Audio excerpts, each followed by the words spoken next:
সূতে ক'লে, হে ঋষিসকল শুনক। সেই সময়তে ভীমসেনে খঙত জ্বলি পুৰি আহি উপস্থিত হ'ল। খঙত তেওঁৰ শৰীৰ কঁপিছিল। দাঁত কৰচি তেওঁ চিঞৰি ক'লে, এই দুষ্ট ব্ৰাহ্মণ অশ্বত্থামাৰ মূৰটো এতিয়াই কাটি পেলাওক। তেতিয়াই দ্ৰৌপদীয়ে ক'লে, ৰ'ব, এইজনৰ প্ৰাণ ৰক্ষা কৰক। কিন্তু ভীমে কাটিম বুলি অশ্বত্থামাৰ ওচৰ পালেগৈ। এই কাজিয়া দেখি শ্ৰীকৃষ্ণই তৎক্ষণাৎ 4খন হাত প্ৰকট কৰিলে। তেওঁ কাজিয়াখন ভাঙি দি ক'লে, এই উৎপাত এৰা।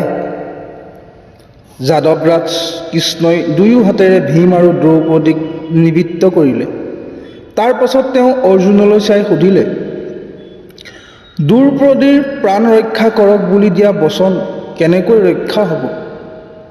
আৰু ভীমৰ প্ৰচণ্ড খং প্ৰতিজ্ঞা কেনেকৈ ৰক্ষা পৰিব? কৃষ্ণই আকৌ ক'লে, তুমিয়েই আগতে নিজেই কৈছিলা যে অশ্বত্থামাৰ শিৰচ্ছেদ কৰিবা। এতিয়া 3টা কথা, দ্ৰৌপদীৰ বচন, ভীমৰ প্ৰতিজ্ঞা আৰু তোমাৰ নিজৰ কথা কেনেকৈ ৰক্ষা কৰিবা?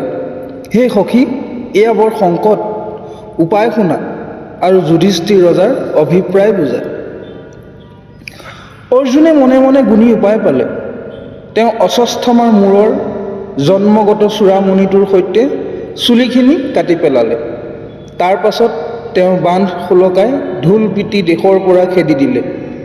এই কাম দেখি শ্ৰীকৃষ্ণই অৰ্জুনক সাধুবাদ দিলে। মূৰ ঘূৰাই সৰ্বস্ব কাঢ়ি লৈ অশ্বত্থামাক দেশৰ পৰা উলিয়াই দিলে। তাৰ গৰ্ব অহংকাৰ ভাঙি পেলোৱা হ'ল। কৃষ্ণই ক'লে, দুষ্ট ব্ৰাহ্মণৰ বাবে এয়াই উচিত দণ্ড। তুমি ধৰ্মৰ তত্ত্ব বুজিলা আৰু কৃতকৃত্য হ'লা। যুধিষ্ঠিৰে সাধু বুলি অৰ্জুনক প্ৰশংসা কৰিলে। মহাবীৰ অৰ্জুনে নিজৰ প্ৰতিজ্ঞা সফল কৰিলে। এইদৰেই অৰ্জুনক প্ৰশংসা কৰি যুদ্ধ জয় কৰি পঞ্চপাণ্ডৱ কৃতকৃত্য হ'ল। তাত সকলোৱে পৰম আনন্দ লাভ কৰিলে। গোবিন্দই পাণ্ডৱসকলৰ মনৰ ইচ্ছা পূৰণ কৰিলে। তাৰ পাছত মৃতকসকলৰ বাবে পিণ্ড জলাঞ্জলি দি পঞ্চমহাবলী ভাতৃ হস্তিনাপুৰত থাকিল। সূতে ক'লে, হে ঋষিসকল, পাছৰ বৃত্তান্ত শুনক। ভাৰত যুদ্ধ শেষ কৰি হৰিষ মনেৰে চক্ৰপাণি কৃষ্ণই দ্বাৰকালৈ যাবলৈ চিন্তা কৰিলে আৰু যুধিষ্ঠিৰ ৰজাৰ পৰা বিদায় ল'লে। দ্ৰৌপদী, সুভদ্ৰা, কুন্ত্ৰী সকলোকে সম্ভাষণ জনাই ভীম অৰ্জুনৰ পৰা সুধি কৃষ্ণই ৰথত উঠিল। কৃষ্ণৰ বিৰহৰ দুখ সহিব নোৱাৰি পঞ্চভাতৃয়ে চকুলো টুকি টুকি তেওঁৰ লগত কিছুদূৰ গ'ল। অশ্বত্থামাক এৰি দিয়া হ'ল, কিন্তু তেওঁ আছিল নেজ কটা বাঘৰ দৰে আৰু বেছি ভয়ংকৰ। দুৰ্জন ব্ৰাহ্মণ অশ্বত্থামাৰ খং আৰু বেছিকৈ বাঢ়ি গ'ল।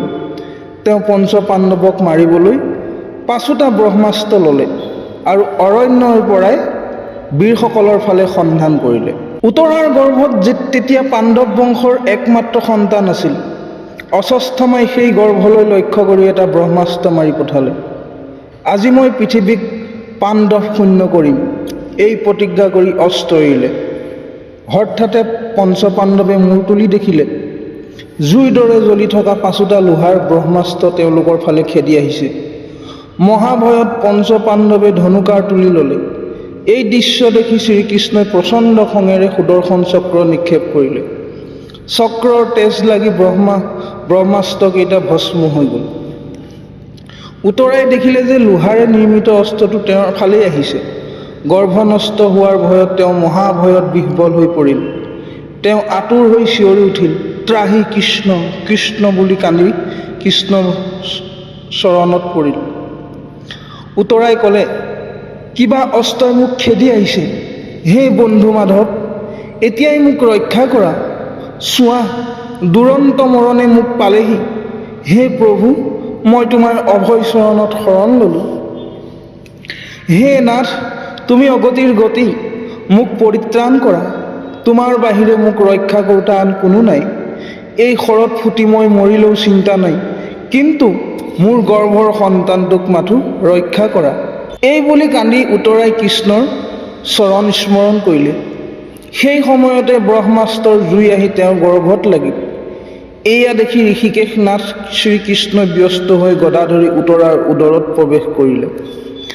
গদাৰে কোবাই কৃষ্ণই ব্ৰহ্মাস্ত্ৰটো ভাঙি পেলালে।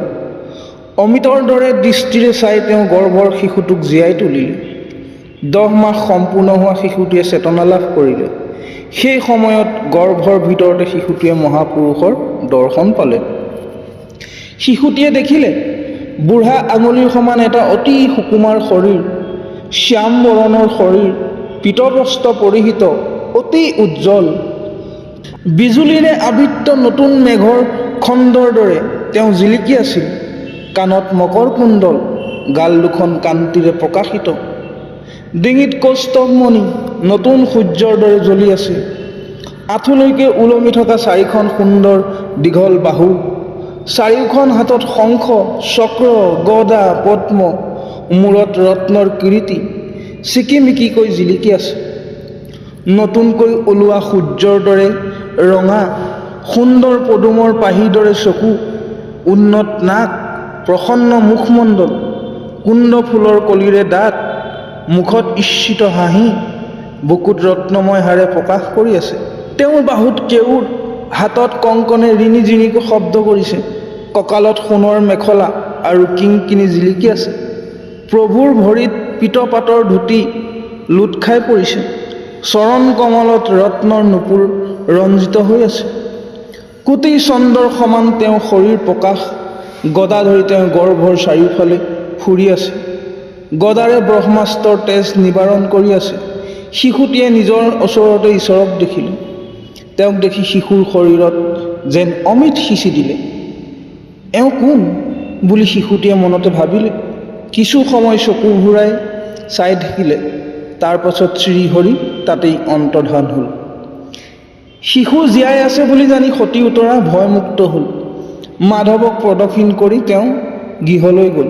কৃষ্ণই যাব খুজিছে বুলি জানি কুন্তীয়ে চকু পানীৰে দুখ মনেৰে ক'বলৈ ধৰিলে, হে কৃষ্ণ, কৃষ্ণ বাপ, তোমাক প্ৰণাম কৰোঁ। তুমি যে পৰম ঈশ্বৰ, এই কথা মই সাক্ষাতে জানিলোঁ।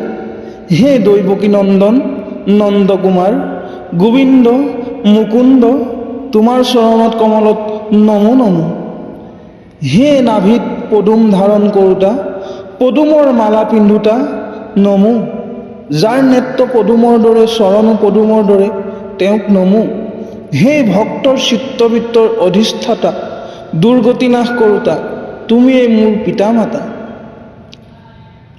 বিষ অগ্নি, ৰাক্ষস, দুৰ্ঘোৰ বনবাস আৰু আজি অস্বস্থমাৰ অস্ত, এই সকলো বিপদৰ পৰা পুত্ৰসকলৰ সৈতে তুমি আমাক ৰক্ষা কৰি আহিছা। চতকে যেনেকৈ পাখিৰে নিজৰ পোৱালীক ঢাকি ৰাখে, তুমিও তেনেকৈ আমাক ৰক্ষা কৰিছা। তুমি কেৱল দৈৱকীকহে ৰক্ষা কৰা নাই, মোকো ৰক্ষা কৰিছা। জানিলোঁ মাৰ তুলনাতো তোমাৰ মোৰ প্ৰতি মৰম অধিক। সেই আপদবোৰেই মোৰ অভিমত, কিয়নো যি আপদত মই তোমাক দেখিবলৈ পাওঁ। ধন সম্পত্তি হ'লে মন ভুলে, মানুহে নানা কামত লাগে। সম্পদত থাকিলে তোমাৰ নাম ল'ব নোৱাৰোঁ।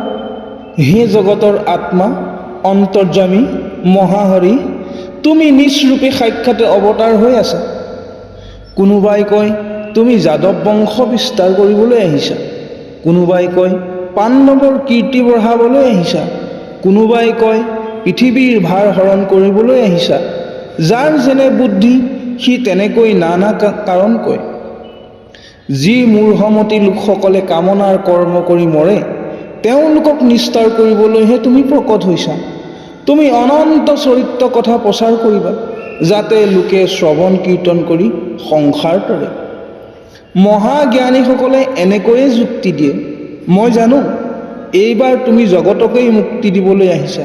হে ঈশ্বৰ, তুমি নিজেই বিদিত হৈ আহিছা, তথাপি কুমতি নৰে তোমাক নাজানি মৰে। যিজনে তোমাৰ কথা শুনে, গায়, স্মৰণ কৰে আৰু আনৰ কীৰ্তনকো প্ৰশংসা কৰে, তেওঁ অচিৰ কালতে তোমাৰ চৰণ পায়। তাৰ আৰু দুনাই জন্ম মৰণ নাই। তুমি এৰি গ'লে আমি মৃতকৰ দৰেই হ'ম। তুমি নগ'লে যাদৱ বংশ সমুদায় মৰিব। এতিয়া মই একো ক'ব নোৱাৰোঁ। হে অগতিৰ গতি, যি উচিত হয় তাকেই কৰা। তোমাক দেখিবলৈ নাপাম, এয়াই মোৰ দুখ। তথাপি যাদৱ আৰু পাণ্ডৱ বংশৰ প্ৰতি থকা স্নেহ এৰি দিয়া। মোৰ মতি যেন আন দেৱতা বা ধৰ্মলৈ নাযায়, মই কেৱল নিৰন্তৰে তোমাতেই প্ৰীতি কৰোঁ।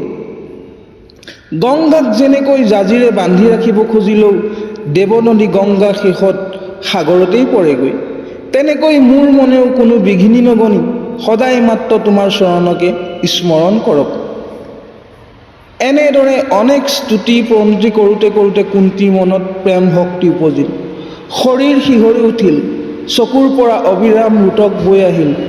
কৃষ্ণৰ আগত পৰি কুন্তীয়ে কান্দিবলৈ ধৰিলে। জগতৰ নিবাস শ্ৰীকৃষ্ণই কুন্তীৰ পৰম ভক্তি দেখি হাঁহি এই হওক বুলি আশ্বাস দিলে। দ্বাৰকালৈ নাযাওঁ বুলি হৰি উভতি আহিল। কুন্তীক আগত লৈ তেওঁ পুনৰ গৃহত প্ৰৱেশ কৰিলে। পাছত তিৰোতাসকলক প্ৰবোধ দি কৃষ্ণই আকৌ যাব খুজিলে, কিন্তু ৰজা যুধিষ্ঠিৰে কাতৰ হৈ তেওঁক বাধা দি ৰাখিলে। ইয়াৰে সৈতে প্ৰথম স্কন্ধৰ ৭ আৰু ৮ অধ্যায়ৰ শেষ হ'ল। এতিয়া সুতে ভীষ্মৰ মুখ্য উৎসৱৰ কথা ক'বলৈ ল'লে।